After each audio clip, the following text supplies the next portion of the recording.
Halo, pada kesempatan kali ini kita akan belajar tentang eksplorasi dan analisis data vektor. Tools yang akan kita gunakan seperti biasa, kita akan menggunakan QGIS. Pada praktikum kali ini, kita akan banyak melakukan operasi query, yaitu memanggil atau retrieve record yang sesuai dengan kondisi yang telah ditentukan oleh operator tanpa mengubah datanya. Kita akan menggunakan data atribut, di mana data atribut ini biasanya berbentuk sebuah data kolom dan juga row. Row ini adalah record atau fitur pada data spasial, sedangkan atribut dari setiap data spasial itu direpresentasikan oleh kolom.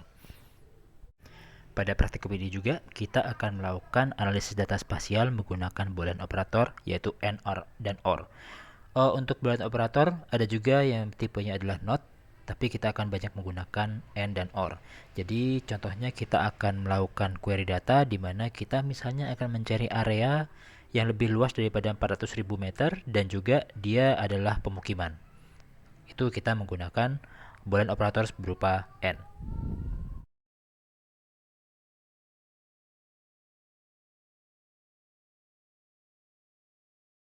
Data yang akan kita gunakan kali ini adalah data berupa bangunan yang ada di Jakarta Pusat dan juga desa yang ada di Jakarta Pusat. Kita juga punya dataset berupa jalanan yang ada di Jakarta Pusat. Langkah pertama pada praktikum ini adalah kita melakukan penambahan layer data spasial yang berupa bangunan di Jakarta Pusat dan juga wilayah desa di Jakarta Pusat. Kita impor layernya dengan memilih file dengan extension SHP.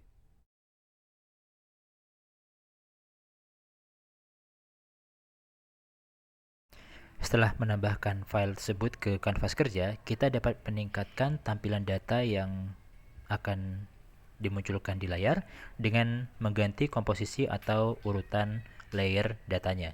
Kita juga dapat mengubah warna, misalnya kita mengubah background menjadi warna yang lebih terang, dan untuk objek bangunan kita ubah menjadi warna yang lebih gelap. Setelah melakukan persiapan data dan data berhasil tampil dengan benar di layar, kita akan memulai eksplorasi data.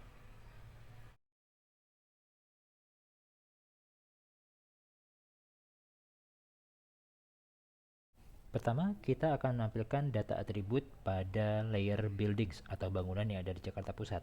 Di sini akan tampil puluhan ribu bangunan, data bangunan yang ada di Jakarta Pusat dengan setiap datanya memiliki atribut nama dan tipe.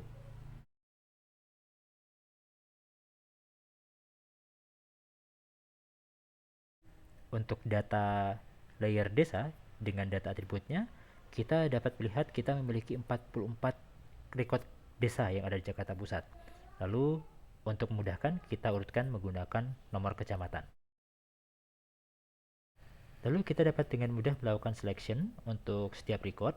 Kita dapat memilih satu record atau mungkin beberapa record, misalnya memilih satu kecamatan, misalnya kecamatan Cempaka Putih. Maka kemudian tampilan peta akan langsung meng-highlight desa yang kita pilih. Kita juga dapat meng-custom pilihan atau selection kita dengan menggunakan expression, selection by expression.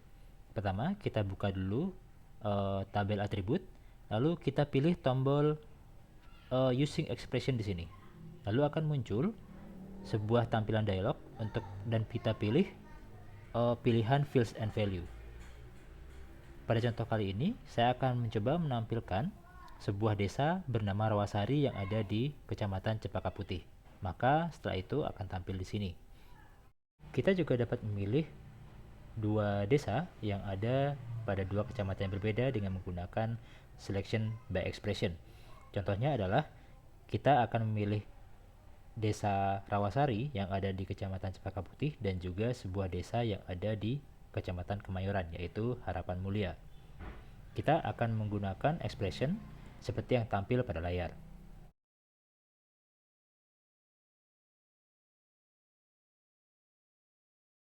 Eksekusi, maka peta akan menampilkan atau meng-highlight dua desa yang sudah kita tentukan.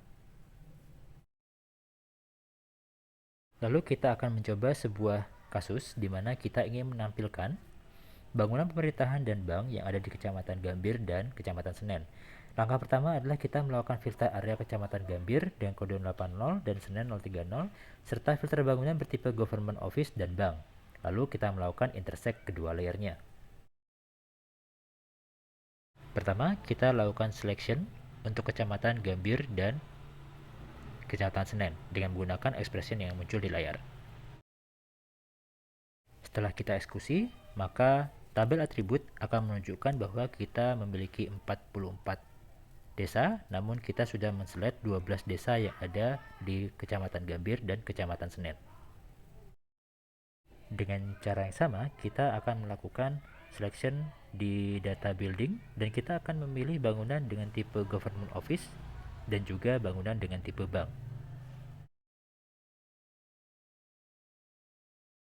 Setelah dieksekusi, maka kita akan memiliki sekitar 577 bangunan dengan tipe government office dan juga bank. Langkah terakhir, kita akan melakukan intersection atau irisan antara dua data yang sudah kita pilih tadi. Kita pilih geoprecision tool, lalu kita pilih intersection, pilih input layer desa, pilih hanya fitur yang sudah kita pilih tadi, lalu kita jalankan query-nya. Maka akan ada muncul sebuah layer baru intersection yang hanya disimpan dalam memori. Layer intersection ini memiliki data berupa bangunan-bangunan bertipe bangunan pemerintah dan bank yang ada di Kecamatan Gambir dan Kecamatan Senin. Kita memiliki 213 data bangunan di sini.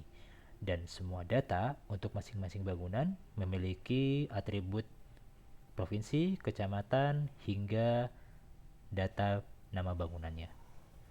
Demikian praktikum kali ini. Terima kasih atas atensinya.